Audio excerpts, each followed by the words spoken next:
My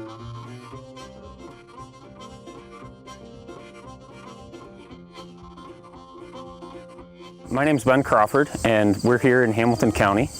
And my wife and I are pork producers here in Hamilton County and Hardin County.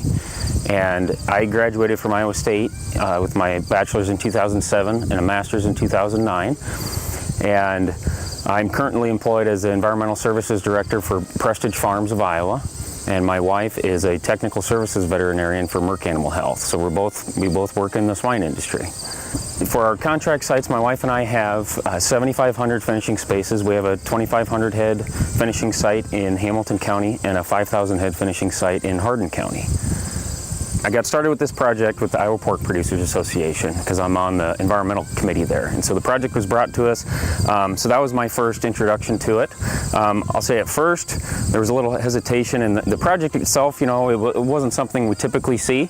And so there was a little hesitation at first with it, but then once we looked at the details more and realized what a benefit it could be, we decided to go through with it. And I think it's been a very good thing. The project itself, it was a 3-year project, and it took a little time to get the plots established, but now that the plots have established, as you can see behind me, I think it adds a lot of aesthetic beauty to the sites themselves. Another benefit that I see is you have less area to maintain and mow every week, so there's a big benefit for that as well.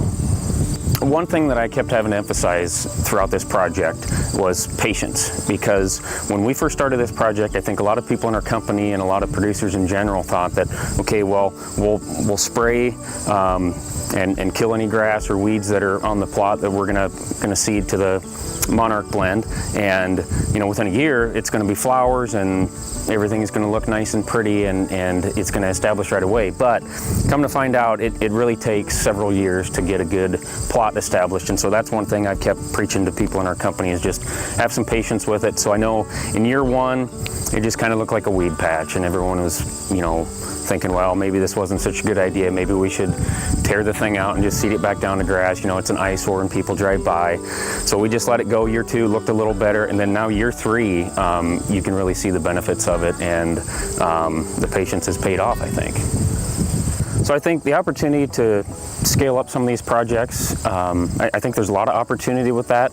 The biggest thing we had to get over when we were first establishing these plots is there was a lot of concerns from producers that thought this would be a biosecurity hazard because of rodents. And if you're putting some of these tall grass areas really close to the barns, then you're going to have rats and mice and extra habitat for those little critters.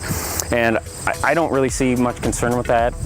As long as we have the plot set back from the barn, at least we have a little bit of buffer area. I don't think there's a big problem with that. And then if you're following a regular baiting protocol like you would at any site, I really don't see much concern with it. I think there's a lot of benefit just because you see all these hog sites around the state, and there's a lot of open area. You know, most of these sites are going to be anywhere from 3 to 5 acres in size, and most of it is just grass area that's being mowed. I think there'd be a lot of them that would be interested in doing a project like this.